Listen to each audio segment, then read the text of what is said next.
Hi, everybody. Hey everybody, welcome to Truth Be Told. Hi. I doubt anybody can hear us. I think that's what we need, our body mics. But we haven't gotten them yet. Word. So we're going to talk up a little bit, but we just wanted to welcome everyone back to another episode of Truth Be Told. This is Aseer. He's not jolting his jaw. I already warned him that he could fall back. I said, Aseer, please, don't sit like this. You can fall. He said, I got my balance. I said, okay, but it's a fine line when you have children. You all know that do have kids. You have to give them freedom to hurt themselves. But at the same token, when I see it clearly about to go down, I want to give him a heads up. But he's like, whatever, I got it, Mommy, I'm good. So if it happens, we were already warned. He already was warned. There's nothing I could do other than allow him to experience his little life experiences. And to jump forward, that's exactly what has been going on. That's what life is about. Figuring out how to gather lessons from your own little experiences and keep it moving. Literally keep it moving. This one's this is what I mean. It's been about probably like 2 months. And during those 2 months, we've gone through so much. I would have to say September and October, especially actually the middle of August. From like August 10th, I can tell. From August 10th to the end of October. This is the 31st. Today is supposedly, Samhain, it's Halloween. But I say that to say it was a really difficult, uphill journey the last 2 months. We had to move and had to move knowing that we were worth more. Knowing that after 6 years in a really, a great neighborhood and a great space, we were deserving of having like our air conditioner fixed or our washer and dryer fixed, or like, when you pay rent consistently and you never miss a month, when you do have a complaint or like a stuffed up whatever that you can't snake yourself, you call maintenance and you're like, hey, can you look out? When people don't look out and they make it seem as though they're doing you a favor, when you actually pay them for a service, it can be quite frustrating. So when they upped our rent in terms of our lease, it was like, if we don't just rip the Band-Aid off, we're gonna be here forever. We're gonna just stick here because it's convenient. The rent allows us to be able to do other things that, if you're in New York, it's always over $1,300 in rent if you want anything that's, habitable. But, or unless you're way back in Brownsville. We lived in East New York, we lived everywhere. So I know that, a little $1,000 in rent, we have to be thankful for, but when you're not having things fixed, we had to get up out of there. That's the point. We had to move, and the place that we thought that we were getting, that we were told we were getting, they hit us with like a $600 a building application fee. The landlord, I'm not trying to, just speak up because they can't hear you. I like balance. I'm not trying to talk over you. I just know that he needs to talk up. She's right. Yeah, they had these application fees, like $600 before you can even get in. You got to give them $600 up front to get the application, which is no guarantee. That was after the landlord said we got the place, after he took the down payment. Then it was like, oh, well, we have to get approval from the association. And I'm like, okay, cool. He's like, and that's another $600. I'm like, son, I can't even, at this point, I have an opportunity in Barbados that I wanted to take, and it was right during my birthday month, and I was like, you know what, I'm going to take it. But I don't know if people that are in relationships sometimes find that when one moves, the whole moves. And that's not something that I necessarily wanted to experience, but because it's just the three of us, like our unit is so small, and if it wasn't for Aseer, it would just be me with Aseer. I think he's always very aware of that. And I vocalized like my fears. It's like everything that I thought that could go wrong, I vocalized to him and said, hey, even though we didn't get this place, maybe it's not the best timing for us to just, make a permanent move to Barbados. Even though it was greenlit, things looked like it was a go. It's like, the last time we were there was a couple years ago. You never know how things are going to really melt until you're there. We're willing to take chances, but who knows, right? So get this opportunity, willing to go to Barbados. Our apartment falls through. Now we're homeless. Now we're like, damn, we gotta leave in 10 days. We thought we had the space to move into and we don't.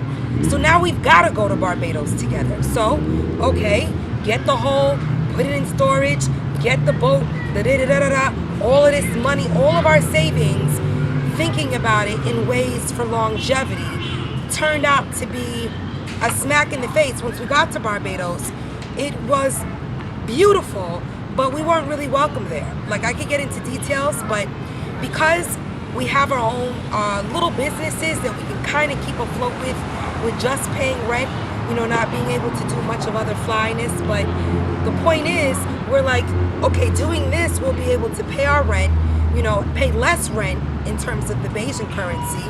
And if we make money through online services and through our merchant accounts, then why do we feel like so saying all that, we took a jump, we leaped. The net that we thought that we had prepared was not a net at all. And the Bayesian immigration office and stuff was like, you don't have a work visa, which they didn't say that you needed to have if you weren't working for any company and or person in Barbados. So we do all this, and let's just say that something that we thought we were going to be able to stick with for 6 months turned out to be like, oh, you got to leave in 2 weeks. So it was like, wow, 2 weeks, our money, it's been such a journey. We just came from living in a hostel, literally living in a hostel for about 2 weeks. Because once we got back from Barbados, we had no apartment. So now we have no apartment. How are 3 people gonna ask a friend or a bachelor or like a playboy? Can't do that. Hey, can I stay with you? Like, literally, it has been, no kids, selling like clothes, selling consignment shoes, selling whatever we can to try to keep first month, last month in security, but still pay for everyday living expenses, food, where are we gonna sleep at night? Okay, we'll get this we'll stay in a hostel, but we have a computer that we have to make money from. So we're traveling with our computer in an iMac box, literally. And it's like, this is a hostel. I can't leave the room without somebody monitoring our things. Because who has a goddamn laptop in their hostel? Like, who does that? People that don't have family to say, hey, can you hold this with? People that don't have anybody, and this isn't complaining, these are facts. People that don't have anybody to say, look, we need you to hold us down for a couple days, can you do so? Like, what we realized was all the people that we've attracted and that we've helped throughout the years, we've attracted and been able to, whether it's through Aseer's work, he's been able to be of service and help them with stuff. And I don't know if what we attract is like an energy that's like, well, they don't need help. We don't need help, and when you ask for it, and when you obviously are like in a position of, it's just you and a kid, I'm packing all day, we gotta get out of this space because now that we aren't signing the lease, they've asked us to leave in 30 days, our last month.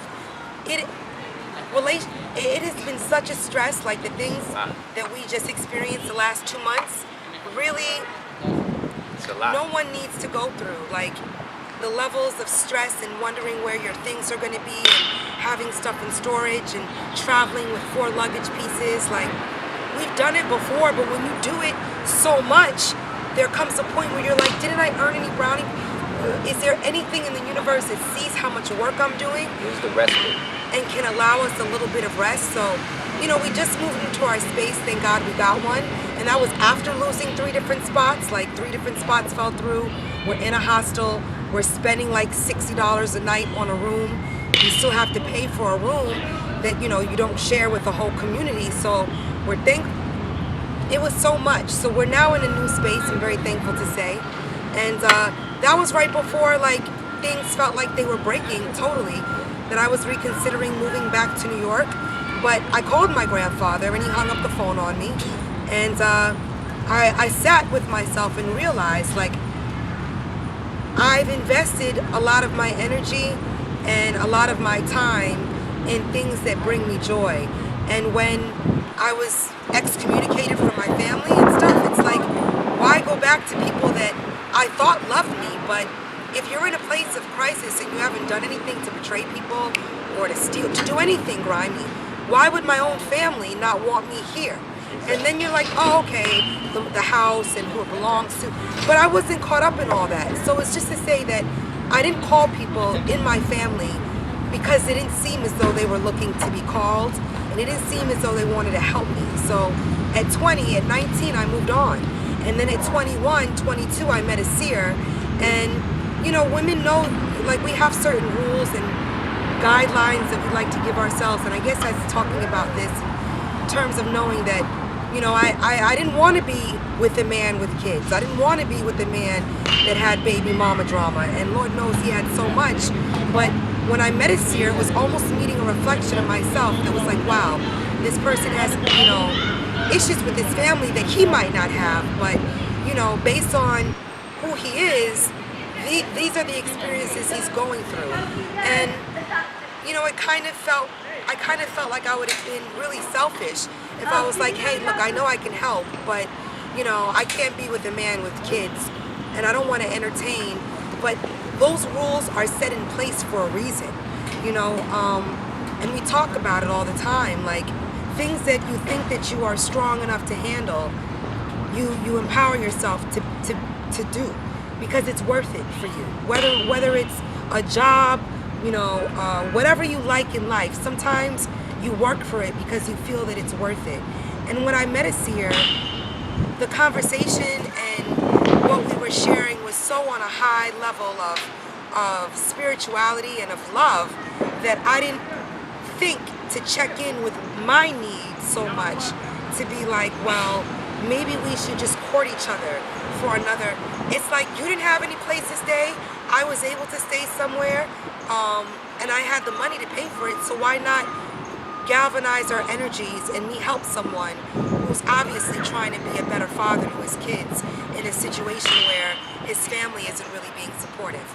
And then in doing that, the domino effect is, oh, okay, she's with him, she got it. You know, his father didn't help, his mother wasn't in our lives, his brothers, even to this day, you know, he has 2 twin brothers that, you know, we don't hear from. And it's like, how much am I going to initiate and want a relationship to work if the other party isn't showing the same level of interest? You eventually got to be like, damn, I'm kind of coming off like a thirst bucket, which I just did this week, you know, and thinking about, like, you know, a lot of married women or women that have been in relationships for over 10 years, you know, it's you're immediately married whether you have a ceremony or not. People automatically think that they know what your relationship is based on. And, you know, to stay, like, sacred, you try not to spread all your business around to a whole bunch of people. But then the side effect of that is, you know, you're not sharing your energy with the rest of the world.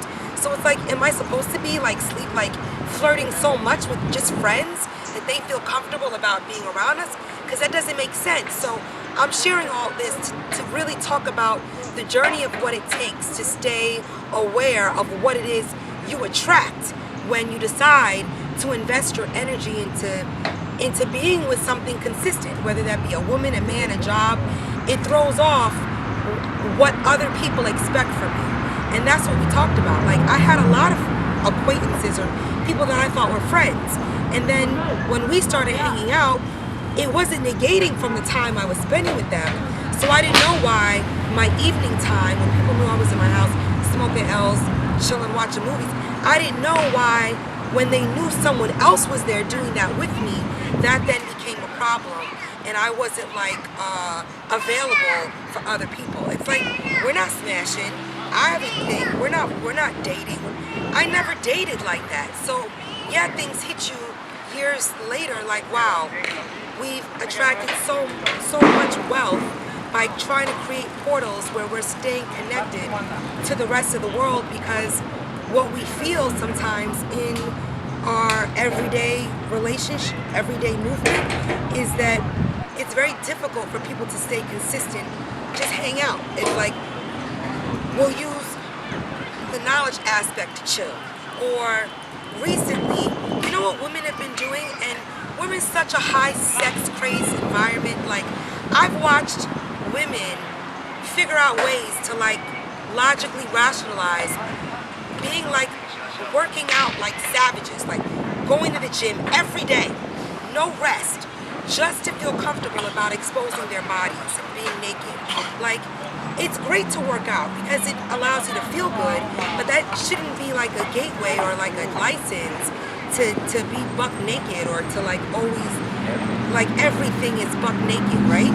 So that's one camera. Then camera two is a lot of people that meet Aseer, and this is why in a couple next movements, we've talked about it, like we've got to figure out a way to reevaluate how we're doing things because it's not necessarily attracting good social things in my life. Like, I'm a chill bitch. I want to hang out sometimes and just not it be like if I'm hanging out with another guy that there's like an underground quiet, are we gonna smash or are we flirting? Like, no, I just want to be with somebody other than like what I've trained myself. Like, we've been together every day for 15 years, so does that mean, yes, I enjoy it, but does that negate the fact that I can hang out with anybody else or that I'm supposed to spend time?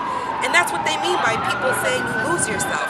But I didn't lose myself. I was very aware of making time to spend with other people and then being aware that that consistency was something that I was putting forth, that it wasn't something that always was reciprocated. So then it kind of made me check shit like, yo, I'm going all out, but I don't want it to be like you need me to stress you in order for you to feel comfortable about coming over. We just want to watch a movie together and chill because it's great to be together, but life is about sharing your experiences and figuring out who you can attract to help you evaluate not only how it works in life, like how your energy, grows and what you learn, but there's people here. We're not supposed to be robotic, just in a linear space, like through social media, connecting. Like, that's not what I ever wanted to do. So even going to school for theater, it's like, let me use my degree, even though I'm not acting. Let me do something that still allows me to feel like I'm keeping it real or connecting with something greater than myself, because this world is so crazy. Who can you trust? Like, we've been together for a long enough time that I would hope that women would feel confident enough if they wanted to send nude pictures or talk to him, that they should get at him. Like, women are so, and men are so lonely right now that, what's up, buddy? That they're going all out for like attention from the wrong source. So what am I even trying to say with that? Good job, boy. You got a piece of candy. It is Halloween. It's to say that, like, recently, I knew in being with just any man that has any type of conviction in life, any man that is working on himself, working on his lower nature, to not like always be triggered by desire or triggered by like niggas that pass up more vagina than they do to take it. You know what I'm saying? That's very commendable in today's society.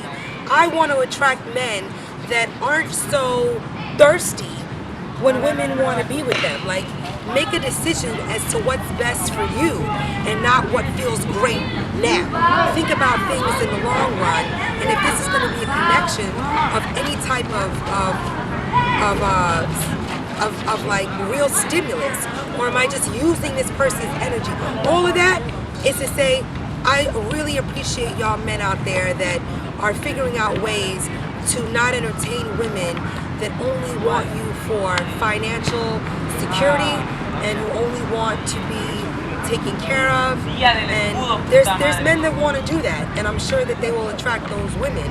But there's got to be something where if we say we're going to keep it real, then even when it comes to having feelings or attracting people that you might want to exchange energy with and you have a partner, it's like you have to keep it real with yourself first and then that person, if that's the type of relationship you're building. So we always decided to be very honest with one another, and then in doing so I realized my journey affects him, and things that I dream about, things that I experience, things that I haven't experienced are going to affect him because he cares about me in a certain way. So that's being aware of your energy and knowing what and how deep to go with it, that you don't actually disrespect or hurt someone. But you know, I'm thankful that he could tell me the other day, he was like, yo, some of these women aren't even like, they'll like send videos of themselves doing really base shit to his boys, and then his boys will relay the message to him. Like, women, if you want to kick it to Aseer and you feel like you have some type of union, or like you, then make that happen. Have the courage to say, you stimulate me and I really want to get to know you, but do you only want to get to and to smash, or do you want to get to know him as a man? Do you want to get that's the thing. Some women don't even know. They're just so all over the place with what they want. It's crazy. Like, what if he wasn't mature enough to discuss those things? He might feel like, you know, or that might be a high form of betrayal, to actually be stimulated by like women who have husbands, who have baby daddies, but they're at home and they don't tell their husbands that they're attracted to another man, or that, what's up, bro?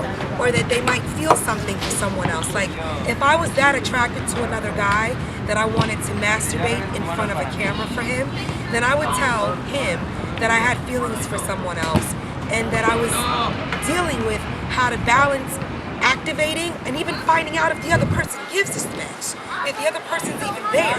Like, that's the thing about timing.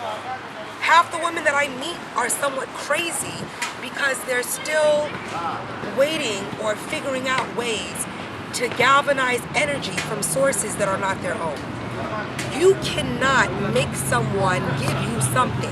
You can try real hard, sometimes it can work, but you can't do that long term without the gig being up. You can't like create pockets of environments and experiences to get someone to jump through your hoops. Let the person know, hey, these are the hoops that I hope that we jump through together. And ask them if this is a possibility, that you even see this being possible. Or are you so psychotically obsessed with being driven by getting that person to give you attention that you're willing to play yourself and put yourself in such positions that don't equate to any type of courage or any type of real communication? Half these like people out there that are communicators, they don't express what they really want to experience or what they're really feeling.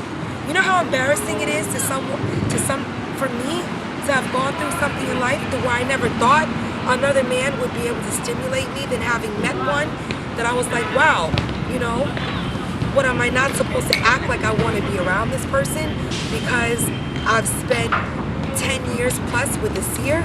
Like, this man or these people are amazing. Like, how do you figure out how to still grow as an individual wherein you don't end up resenting or you don't end up feeling trapped by any one relationship that you do think? And I don't feel trapped because I have communicated stuff, but at the same interim, how do you trust a world where there's so much crazy griminess taking place that I'd rather stick with what I know and what I'm aware will be honest with me than put myself in a position to experience something where someone might not have my heart in a sacred space or care about me? Or are we in a space where people don't even care anymore? I think that's something very interesting too. Like, keep it real in your own families and in your own communities. How many of you are actually feeling imprisoned and trapped in your relationships? And how are you figuring out how to communicate that? Are you displacing the energy and making it seem as though something's wrong with the other person? Or are you going to actually talk about what it is you're going through? Same thing, like, I see why these dudes don't trust women, and why it takes men so long. Like, they don't even want to be faithful or loyal to one vagina.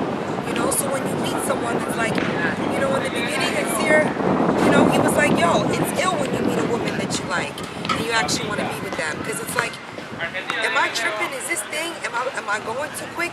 Let me have sex with a couple other people. Let me entertain X, Y, and Z and see where I'm at. And he did that. And the experience was what it was for him, because one thing that I remember we talked about was I knew I wanted to be monogamous, but I was like, I don't want you to be monogamous for me. I don't want you to not know what monogamy is, because that's something I've experienced, and I don't really want to share bodily fluids with a whole bunch of different energies and people. And he was like, word, I don't know what monogamy is for myself. I always feel like I settled into it. So knowing all that, I was like, all right, so this is what it is. When you meet a good man and a lot of women want to be with them and fuck and have sex and all of that, you have to be aware that they're going to attract people that are going to want things from them. And for me at the time, I just said, control myself and be aware of what jealousy can create. And don't wild out. Like when you're sitting on the train with him, don't wild out. When he's sitting on the train with you, don't wild out with other dudes or whatever, because people are crazy out there. They do anything for attention, especially if they're lonely and they see that you have figured out something that they time-wise might not have been able to figure out. And, you know, it's weird because sometimes people meet us and they're like, oh, we listen to the show, or we love what you do or whatever, and that's fabulous. But they really, it's like the same level of enthusiasm and of interest has to be equaled.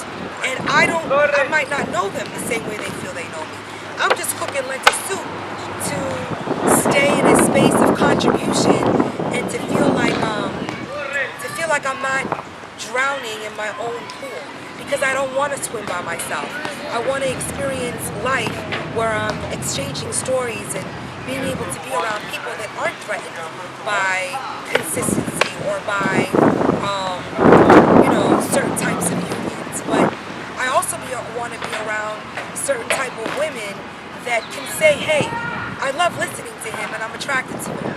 Not like play certain energetic games where, you know, I can see that they are and they're such in denial that other things happen that are problematic, that it's almost like there's a huge elephant in the room and I can tell that this girl is like going through something that she wants to communicate.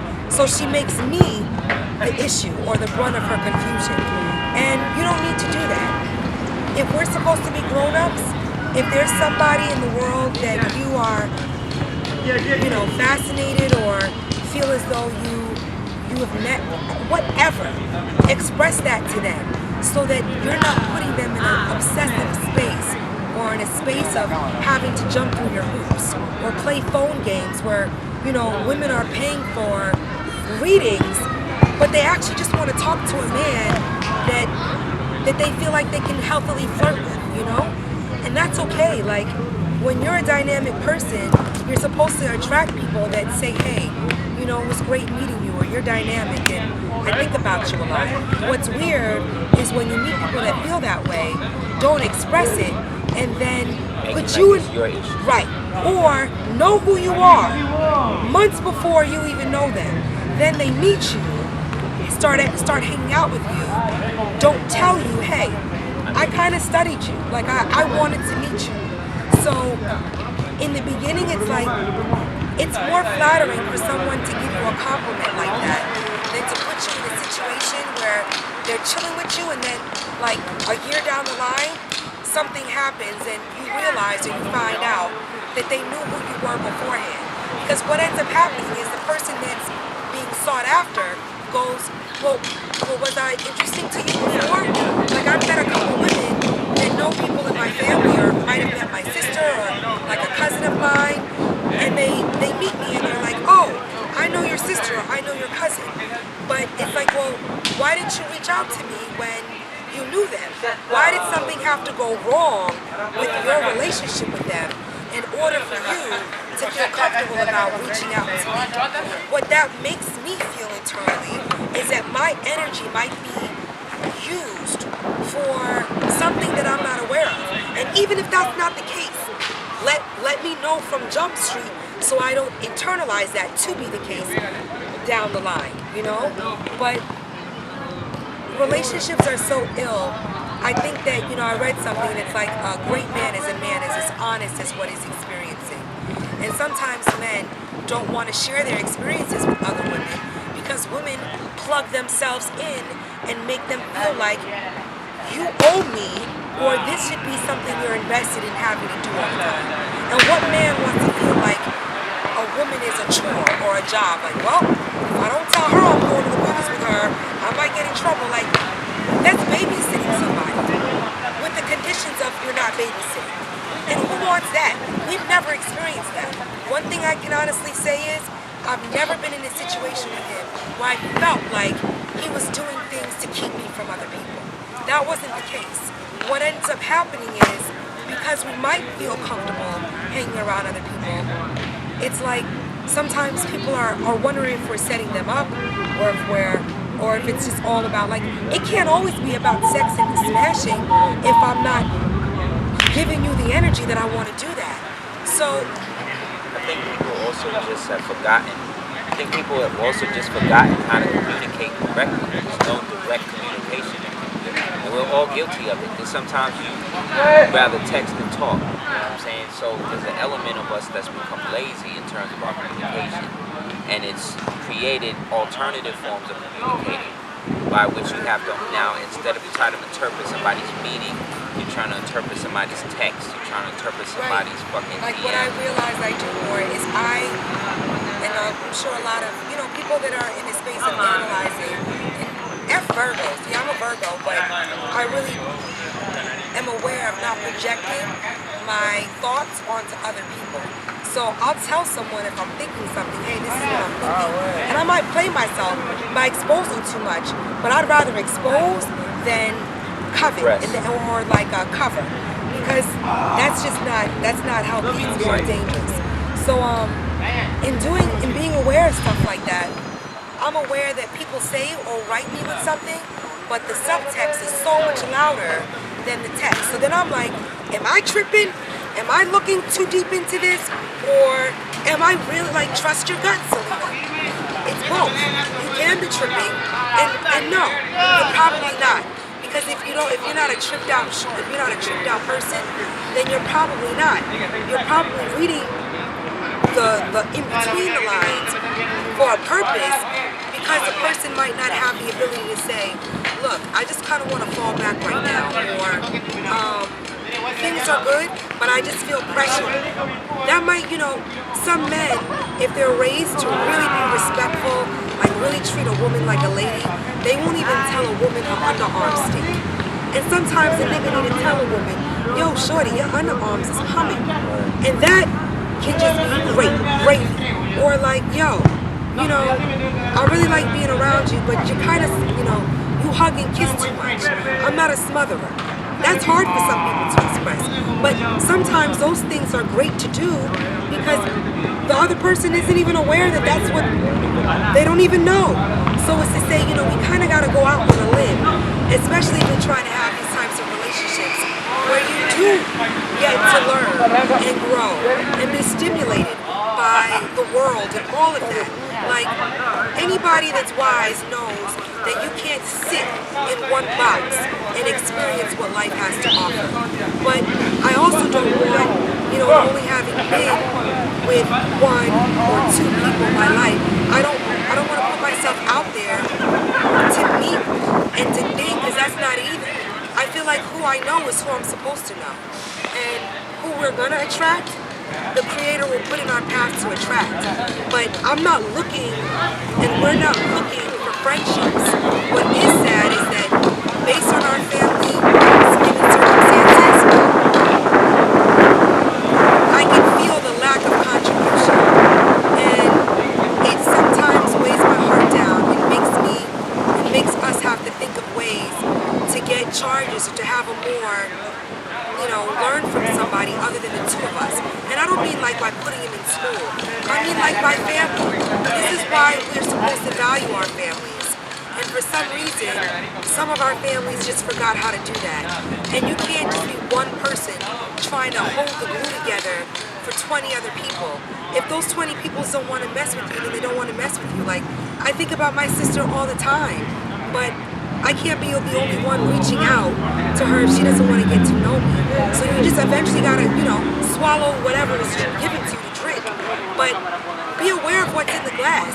And if it's not something you want to drink, put it down and say, I don't want to drink that. I'd rather not experience having sex with anybody else in the world and just being with him than to attract somebody in my life that doesn't really want to exchange that energy with me, or only wants to exchange that energy with me to have one up on me.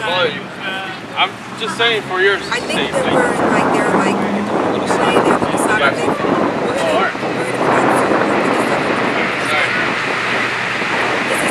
I'd rather be by myself, masturbating-less, stimulus-less, just in the world, receiving love and some type of charge that we have to figure out than use someone or sleep with someone to feel good or to look like. I'm thankful that maybe that's how I feel. Yeah, a lot of women can sleep with and think that's just not how I feel. So I'm not going to act like that's what I can experience and wake up the next morning and be okay with myself. Sex is killing people out here. And what's worse is that the apathy around that is killing even more people. What's really killing people besides the sex is the fact that there's no communication. So one thing which you be told, we always want to make it so that way we can communicate with the people and let them know that there's a different way. It's okay. And let them know that there's a different way to do shit. I don't even think people walk and they don't even see it. But that's another great thing about life, like what you're choosing to tune into. Sometimes you just gotta ignore stuff to not be triggered. Like I ignore so much craziness as to not be like, because I think sometimes people just shoot that energy at you to see if to see what you're gonna do, to see how you're gonna react. And the only thing that you can control is your reaction. Yourself. Is yourself. Right. That's so, right. In this dress, I'm not pregnant. No, I just felt like wearing my little cultural baby doll, whatever. This I got asked like code. two times today if I was pregnant. This is Morse code. Check that out. MorseCode.com. MORSCODE.com. They've got some fabulous clothes. Her name is Mo Edwin. They literally are like tailors and seamstresses that care about boning your clothes and making them fit and custom fit for you. So that's one shout out. Also, shout outs to everybody that's trying to just stay self-aware and not necessarily vomit their own journeys or their own insecurities onto other people. And by that I mean like, sometimes things will happen. Like the other day, someone called me and was like, yo, I texted you like 6 hours ago. And I was like, yeah, and I texted you back. And it's like, yeah, but if you want to communicate something to someone, appreciate that energy and do that.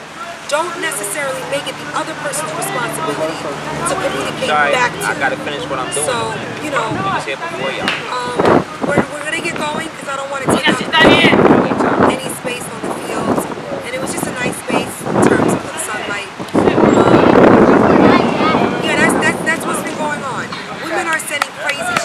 Send him pictures directly because I don't have access to his phone. So you shouldn't. Wow. So you shouldn't be afraid about me searching his phone. Like if you're with someone and you have to search their phone to find out what's going on in their life, it's not a real relationship. It's not a good relationship. If you can't talk about what you're experiencing or it's that embarrassing, then get out because you shouldn't feel trapped by anybody.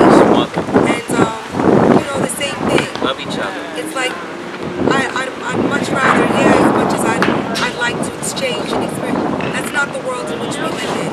So I'm trying to settle with certain rules. And what I do want to say is that life is too short to not spend it with people that make you happy. And don't be afraid to express to people who you love and who you are. Because they might be waiting for you to do that. They might be waiting for you to do that. And Cooking More with Less.com is still going ate some shark soup last night, as well as Cordoba organics. I'm bringing down the prices just so people can feel like it's something that they can afford for. And you know, I'm trying not to undercut myself, but being aware that some people would just rather buy a $4 mineral oil than a $7 argan oil. Should go for the 7. And not taking it personal, but love each other. Love each other. And Be well, be strong, be bold. and take time out for yourself. Take time out for yourself. And don't think that that's a problem. And yeah, be aware of what you hope more for, because that can be the universe is here to hear us. I want more that's not positioning themselves in our lives for a certain result, or they don't want something from him or me. They just want to kick in and enjoy life and not like compete or be on some low vibration. You know, if you want to smash, let him know, because if you're in a relationship that's real, you know, you should let him know, because people, they're going crazy in the ways in which they're expressing it, and what they're doing is it's not healthy. And if that's happening to us, I can't imagine what's happening to other women and other couples. Because not a lot of women are comfortable with that. And I'm not comfortable with it, but I'm also not trying to go crazy and age myself because women are being so fucked up, you know what I'm saying? Or like men can't express to a woman like, I like you, but you know, I'm still young and I still have the ability to like see where this is going rather than commit to something that I don't know if I'm going to be happy with down the line. Exactly. That's something that I might have remixed back in the day. But you know, everything happens for a reason. Everything in time. Everything happens for a due time. And follow your own rules. Know that they might have been set for a reason, but don't negate the miracles in life based on your fear of the unknown. You know, if I did follow certain rules, I might not have gotten to know him the way that I have, but at the same token, it's been very hard at times to not blame and not feel like this is the end, you know? So with that, love each other, and thank you guys for tuning in. A lot of funny stuff on social media. The latest one is the eye color change, but are we really surprised? Like, there's so much craziness. Like, you notice that women that are in shape, they're always considered to be strippers. Like, what's up with that as well? Like, can I just want to do yoga without making other people feel like I'm here to strip on a pole for them? And it's not to negate strippers, but some of us are here that want to figure out ways to like be wealthy with our minds, because you know, there's too many vaginas. There's too many vaginas and ass cracks on social media for you to distinguish what mine looks like. I want to couple it with something more. So, Islam, everyone. Have a good night, Love and light, guys. And take care.